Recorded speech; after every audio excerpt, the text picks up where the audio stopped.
I'm John, And I'm Willie. and we live in Seattle where we grow a lot of what we eat.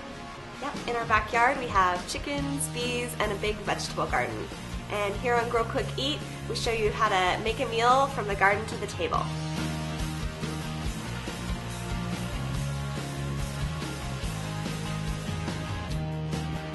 So I'm really excited that today we finally get to make the garlic scape pesto. Yeah, it's a really good recipe, and it's basically something that really, people who have a great farmer's market might have access to garlic scapes and English peas, which are in the recipe, but really growing your own garden is the best way to get those ingredients. When they're fresh off the vine, they're so incredible, and they're pretty much really hard to find at a grocery store. So. And we get to use some sweet appliances, if I'm not mistaken. Yes, the Cuisinart, my favorite. So peas are one of the best crops to grow out in the garden. They grow really well in cool seasons, so in spring, and you can also grow them again in the fall for a fall crop. So there's three main types of peas. Two of them have edible pods. The first is snow pea. They're really popular in Asian cuisine, and the other type of pea that has an edible pod is the sugar snap pea. And my favorite, and what's going to be in the recipe today, is an English pea. And so English peas don't have an edible pod. The pod is pretty fibrous and tough, so it's not very tasty. But on the inside's the peas. So instead of soaking, I do what's called pre-sprouting my peas. So I have some sugar snap peas here.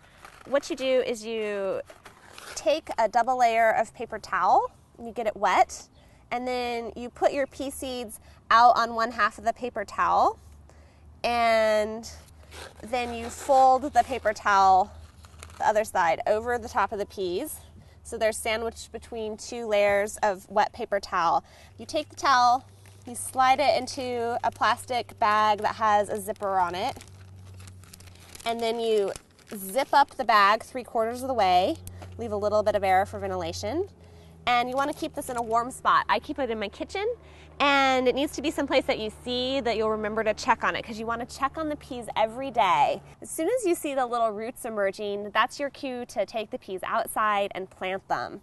And when you're planting peas, you want to plant them about 1 inch deep and 1 inch apart, because they like to climb up each other. They support themselves in the garden. As you can see here, they're all climbing over each other, and so plant them about 1 inch apart. And if you really like the pea shoots, once the peas are about 6 inches tall, you can thin out every other plant and use those greens in salads or stir fries. Okay, so we're gonna make a pasta dish that has fresh English peas and a garlic scape pesto. So John, my sous chef, is doing the hard work of shelling all the peas, and I am gonna make the pesto. So garlic scapes come from hardneck garlic, and they are the flower buds of the garlic. And so we're gonna chop these up, and I'm just using about 6 to 8 scapes. So I'm gonna stick it here into the Cuisinart. John, want to do the honors? Do I ever? Just a couple pulses. Who's driving this train? You are. Okay, that's good. And then we're just going to put the rest of the dry ingredients in. So put this cheese in. And like I said, it's not an exact science. Like, you just want it to taste good. And then you also want the zest of 1 lemon. I like to use the microplane to zest. And I'm going to just squeeze the juice into here so that you can pick out any seeds. And we're going to stick this in.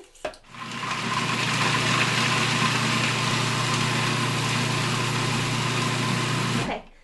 Then once you do that, you want to scrape down the bowl. Turn it back on, and with the blade running, pour in the olive oil until you get the pesto to a consistency you like. So it's usually between 1/3 and 1/2 of the extra virgin olive oil. I'm going to put a little bit of salt in, and then stick this lid back on and press it a little more because I want it to be more smooth. So that's that. It's pretty easy to make the pesto. Now we just have to wait for the water to boil so we can do the pasta, and we'll have dinner in a few minutes. Okay, so I'm going to make the pasta for our dish here, and I'm using bucatini. Bucatini has some good body to it, so it's nice when you're using a thicker sauce like pesto. When you're making pasta, it's really important to salt the water, and you can use quite a bit of salt because it just adds more flavor to the pasta. Then you just kind of stick the pasta in, and you want to just bend it so it gets down in the pot so that the whole pasta cooks evenly. And you're gonna need to give it a stir every once in a while so it doesn't stick to the bottom of the pot or together. Bucatini takes, you know, between 10 and 13 minutes to cook. And so we're gonna let it go here for a little bit. So I'm just gonna take out a little bit of pasta water because it's starchy, so when we put the sauce in, it can help spread it around. But since we have such good fresh peas from our garden, I didn't want to overcook them, boiling them. So John shelled them into this colander here. And what we're going to do is he's going to pour the hot water and the pasta right over the peas, and the heat from the pasta and the boiling water is what's going to cook them. And we're just going to let it sit here for about 30 seconds or a minute. So the peas are cooked, the pasta is ready to go, and I'm going to put about half this pesto in, so it's about half a cup. And then if you remember, I saved a little bit of the pasta water, and it will help distribute the pesto. Just going to put a couple tablespoons in probably, and then we're just going to stir it all around. And the goal here is to get the pasta really coated evenly with the pesto. So I just want to swirl it in here. Okay, let's eat. I'm hungry. All right. Here, you can have the pretty one. Thank you.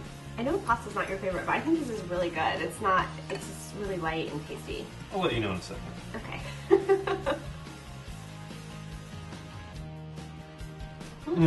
This is the best you've ever made.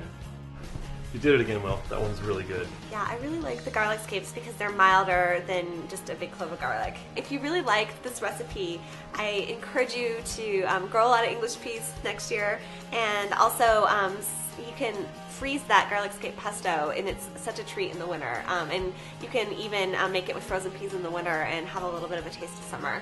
And if you find something that you like to add to the recipe or do something different, by all means tell us. We want to know through email or drop us a note on the website. Yeah, and tune in next time. We've got a lot of great recipes coming up here because it's summer, so there's good food in the garden. And we're ready to eat.